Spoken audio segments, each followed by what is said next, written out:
यहाँ सबसे बड़ा सवाल यह आता है कि क्या पितृपक्ष की अवधि में पति पत्नी को शारीरिक संबंध बनाना चाहिए या नहीं। इस बारे में धर्मशास्त्र कहते हैं पितृपक्ष की अवधि में पति पत्नी को शारीरिक संबंध नहीं बनाने चाहिए। इस अवधि में यदि वे इंद्रियों पर संयम रखें तो बेहतर होता है। पितृपक्ष के शुरू होते ही नारद मुनि श्री कृष्ण के पास पहुंचते हैं। पितृपक्ष को लेकर नारद मुनि के मन में ढेर सारे सवाल थे, जैसे कि पितृपक्ष में क्या करें, पितृपक्ष क्या ना करें। पितृपक्ष के सवालों को लेकर श्री कृष्ण के पास नारद मुनि जब पहुंचे, नारद मुनि ने पूछा, भगवान पितृपक्ष में हमें क्या करना चाहिए, पितृपक्ष में हमें क्या नहीं करना चाहिए, पितृपक्ष में हमें किन चीजों का सेवन करना चाहिए, पितृपक्ष में हमें किन चीजों का सेवन नहीं करना चाहिए, पितृपक्ष में हम क्या करें और क्या ना करें। श्री कृष्ण कहते हैं, नारद जी आपका बहुत बहुत स्वागत है और आज जो सवाल लेकर आप आए हैं पितृपक्ष को लेकर, यह बहुत जरूरी है जन कल्याण के लिए। पितृपक्ष में लोग बहुत सारी गलतियां करते हैं, पितृपक्ष में औरतें बहुत सारी गलतियां करते हैं, पितृपक्ष में मनुष्य भी गलतियां करते हैं, जिस वजह से लोगों को भारी नुकसान होता है।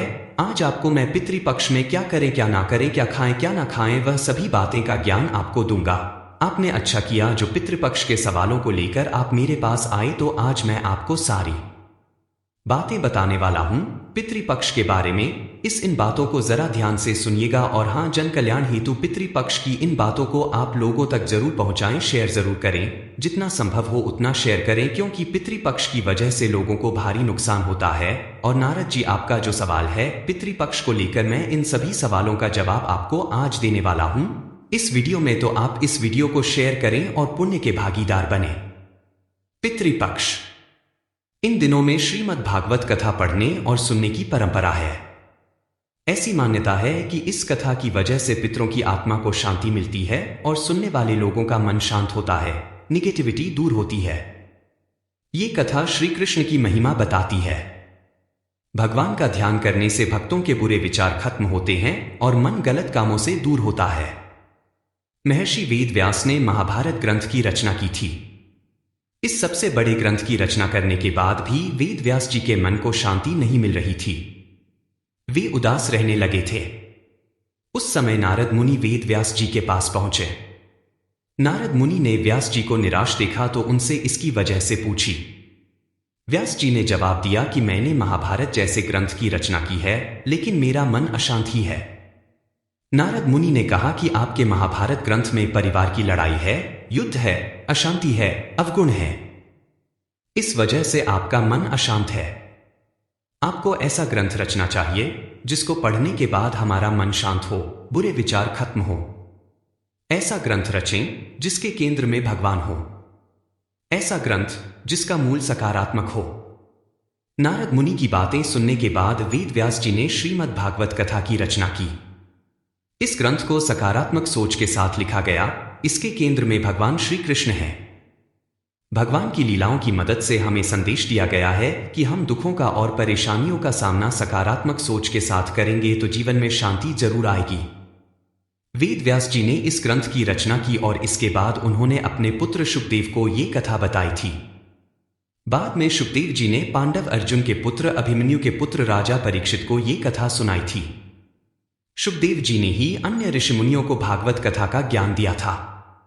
राजा परीक्षित को एक ऋषि ने शाप दे दिया था कि 7 दिनों के बाद तक्षक नाग के डंसने से उसकी मौत हो जाएगी। इस शाप की वजह से परीक्षित निराश हो गए थे, उनका मन अशांत था। तब वे शुकदेव जी के पास पहुंचे और अपनी परेशानियां बताई। इसके बाद शुकदेव जी ने परीक्षित को भागवत कथा सुनाई। कथा सुनने के बाद परीक्षित की सभी शंकाएं दूर हो गईं, मन शांत हो गया और जन्म मृत्यु का मोह भी खत्म हो गया। इसके बाद 7वें दिन तक्षक नाग के डंसने से परीक्षित की मृत्यु हो गई थी। पितृपक्ष में न खाएं ये सब्जियां, इन दालों से भी बनाएं दूरी, जान ले नियम, पितर होंगे प्रसन्न। सनातन धर्म में पितृपक्ष का माह पितरों का आशीर्वाद पाने के लिए बहुत महत्वपूर्ण समय माना जाता है। पितृपक्ष के दौरान सनातन धर्म को मानने वाले लोग अपने पूर्वजों की कृपा प्राप्त करने को तर्पण, श्राद्ध, पिंडदान इत्यादि कर्म करके उनको प्रसन्न करते हैं। कहा जाता है कि पितृपक्ष के 15 दिनों के दौरान पितृ धरती पर आते हैं। यदि ऐसे में हम कोई चूक कर दें तो पितर नाराज भी हो जाते हैं। धार्मिक मान्यता के मुताबिक पितृपक्ष के दौरान पितरों की आत्मा की शांति के लिए और उन्हें प्रसन्न करने के लिए अनेक प्रकार के उपाय किए जाते हैं। पितृपक्ष में कुछ नियम भी बताए गए हैं जिसका पालन करने से पितृ जल्द प्रसन्न होते हैं। पितृपक्ष में खासकर खाने पीने जैसी चीजों पर विशेष ध्यान देना चाहिए। इन सब्जियों से करें परहेज। पितृपक्ष के दौरान ये सब्जियां जिसमें शकरकंद, मूली, गाजर, शलजम, चुकंदर, अरबी, सूरन इस तरह की सभी सब्जियों को खाने से परहेज करना चाहिए। इसके अलावा इन सब्जियों का भोग भी नहीं लगना चाहिए और न ही पितृपक्ष के श्राद्ध भोज में इसे किसी ब्राह्मण को खिलाना चाहिए। अगर आप ऐसा करते हैं तो आपके पूर्वज इससे नाराज हो सकते हैं। लहसुन प्याज वर्जित। पितृपक्ष में लहसुन प्याज का सेवन करने की मनाही रहता है। इसे तामसिक माना जाता है। पितृपक्ष के समय पूरी तरह से सादगी से रहना चाहिए। भोजन भी सदा ही ग्रहण करना चाहिए। लहसुन प्याज का इन दिनों में पूरी तरह से त्याग करना चाहिए। चने और मसूर दाल से रहें दूर। पितृपक्ष में चने की दाल, चने का सत्तू, चने की मिठाई, चने से बने खाद्य पदार्थों का सेवन करना वर्जित बताया गया है। चने के साथ साथ पितृपक्ष में मसूर की दाल भी नहीं खानी चाहिए। इस दौरान किसी भी चीज को कच्चा नहीं खाना चाहिए। इस समय पके भोजन का ही सेवन करना चाहिए। इस अवधि में गर्भ धारण करने से संतान को सेहत से जुड़ी समस्याएं हो सकती है। यही नहीं, पैदा होने वाली संतान विकृत हो सकती है। इन्हीं वजह से पितृपक्ष में संभोग नहीं करें। पितृपक्ष में कौए का घर या आंगन में आना शुभ माना गया है। माना जाता है कि पितृपक्ष में कौआ को भोजन कराने से पितर प्रसन्न होते हैं। पौराणिक मान्यताओं के अनुसार इस धरती पर कौआ ही एकमात्र ऐसा जीवित जीव है जिसका स्वर्ग नर्क आना जाना लगा रहता है। पितृपक्ष में कौए का घर या आंगन में आना शुभ माना गया है। माना जाता है कि पितृपक्ष में कौआ को भोजन कराने से पितर प्रसन्न होते हैं। पौराणिक मान्यताओं के अनुसार इस धरती पर कौआ ही एकमात्र ऐसा जीवित जीव है जिसका स्वर्ग नर्क आना जाना लगा रहता है। कौवे को पितरों के प्रतीक के रूप में देखा गया है, जिसके बारे में कहा जाता है कि किसी भी व्यक्ति को मरने के बाद पहला जन्म कौवे के रूप में मिलता है। आज से पितृपक्ष की शुरुआत हो चुकी है और इन दिनों में कौए का दिखना बेहद शुभ माना गया है। यदि पितृपक्ष में कौआ आपके घर या आंगन में दिखाई देता है तो समझें कि वह आपके पितरों को कोई संदेश लेकर आया है। धर्मशास्त्रों में कौए को धरती और यमलोक से जोड़ने वाला दूत कहा गया है।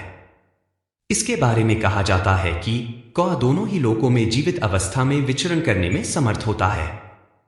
पितृपक्ष में कौए का पूर्व दिशा में बैठे दिखाई देने का संकेत है कि घर में जल्द ही किसी मांगलिक कार्य का आयोजन होगा। संभव है शादी, बच्चे का जन्म, नौकरी या बिजनेस में ग्रोथ जैसे समाचारों की प्राप्ति हो सकती है।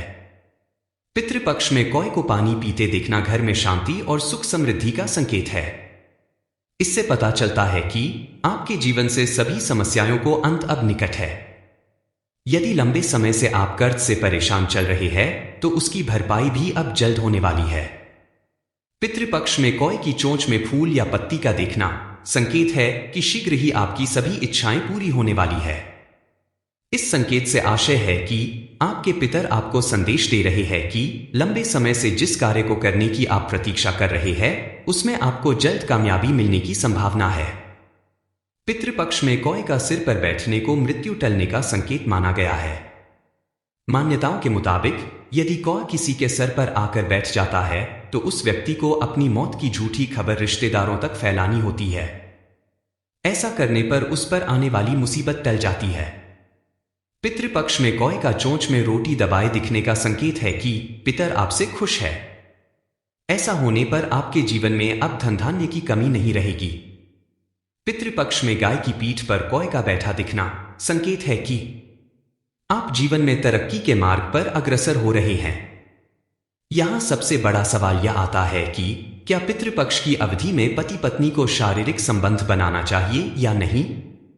इस बारे में धर्मशास्त्र कहते हैं पितृपक्ष की अवधि में पति पत्नी को शारीरिक संबंध नहीं बनाने चाहिए।